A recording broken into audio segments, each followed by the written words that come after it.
Hello students, मास art coaching classes में आप सभी का स्वागत है। मेरा नाम मनीष कुमार उपाध्याय है। मैं आज आप सभी को गणित पढ़ाने जा रहा हूँ। गणित जो चैप्टर का नाम है वह है बीजीय व्यंजकों का भाग एवं गुणनखंड। इसमें देखिए जो पहला प्रश्न है, पहला प्रश्न क्या है, भाग दीजिए, डिवाइड द फॉलोइंग। पहला प्रश्न है 8x² yz भागे 2xy। कैसे हल करेंगे इसको देखिए। सबसे पहले सवाल उतार लेंगे 8x² yz भागे 2xy। भागे को हम क्या कर सकते हैं, बटे भी लिख सकते हैं, ठीक है। 8x² yz बटे 2xy बराबर क्या आ जाएगा। 8 को हम क्या लिख सकते हैं, 2 दूनी 4 दूनी 8, कितना हो गया 2 गुणे 2 गुणे 2, ठीक, गुणे x² कितना हो जाएगा, x गुणे x गुणे y गुणे z।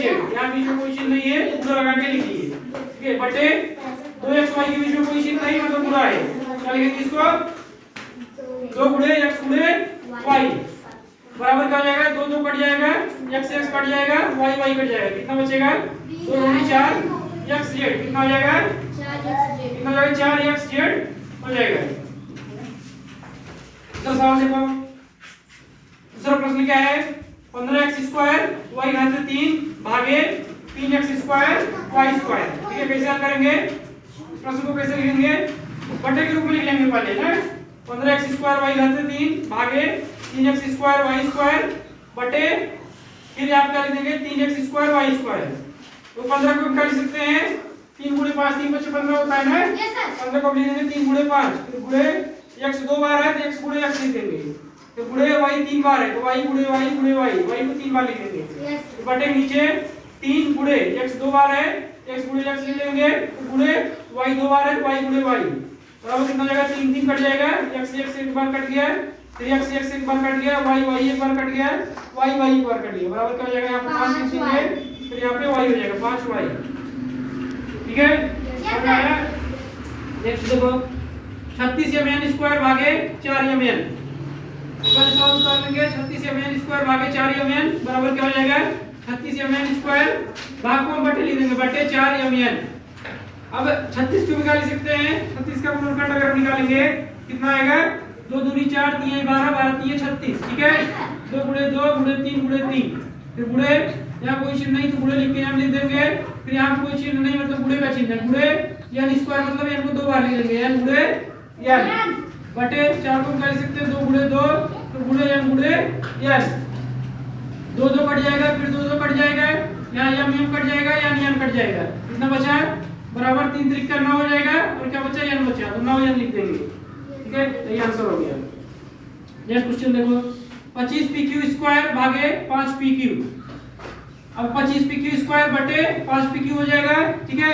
देखो इसको चाहे गुणनखंड निकाल के काटो, चाहे आप डायरेक्ट भी काट सकते हो, 5 गुणे 5 लिखोगे तब भी 5 5 कटेगा। ये 25 को डायरेक्ट अगर आप किससे काटेंगे 5 से तब भी कट जाएगा, 5 के 5 5 बचे 25, 5 आएगा यहाँ पे। pq² में से देखो इसको उतार लो, 5pq² बटे pq, और इसको अलग अलग लिख दो। 5pq² को हम क्या लिख सकते हैं,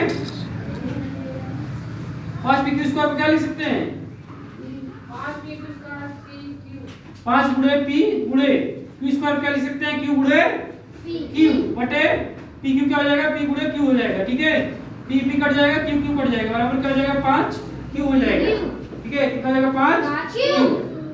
ये क्वेश्चन देखो अगले सवाल 32m घात 3 y² बटे 4m² y।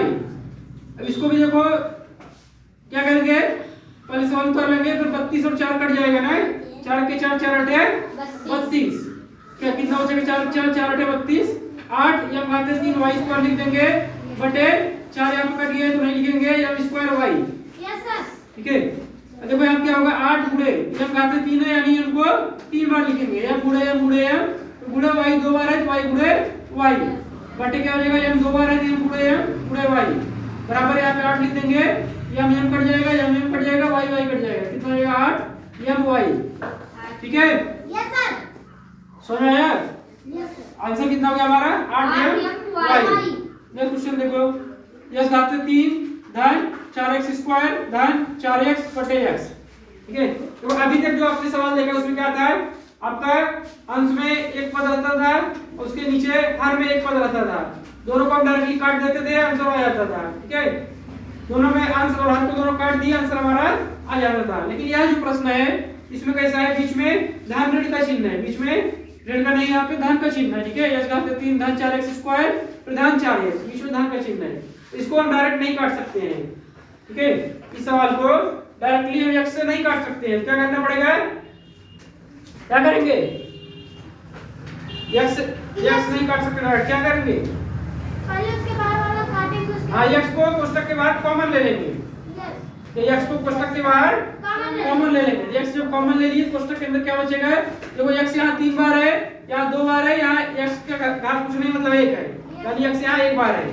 ठीक है, तो कोष्टक के बाहर एक बार x कॉमन ले लेंगे, कोष्टक के अंदर कितनी बार बचेगा, 2 बार बचेगा, प्लस 4 लिख देंगे, x एक बार ले ली, यहाँ 1 बार बचेगा, तो प्लस 4 यहाँ पे लिख देंगे, x बाहर लिख दिया तो यहाँ पर नहीं लिख सकते हैं क्योंकि x जो है कॉमन ले लिए। ठीक है, बटे के नीचे x है, x लगा दो, x और x कट जाएगा। ठीक है, एक आ जाएगा यहाँ पे, एक में इस कोष्टक में गुणा करेंगे तो यही सेम आएगा, x स्क्वायर धन 4x धन 4। ठीक है, समझ में आया? तो स्टूडेंट्स आज का वीडियो हमारा आपको कैसा लगा है कमेंट बॉक्स में कमेंट करके बताइए, हमारे चैनल को सब्सक्राइब करिए, लाइक करिए, शेयर करिए। थैंक यू, और आप लोग इसका एक बार स्क्रीनशॉट जरूर ले लीजिए। Thank you.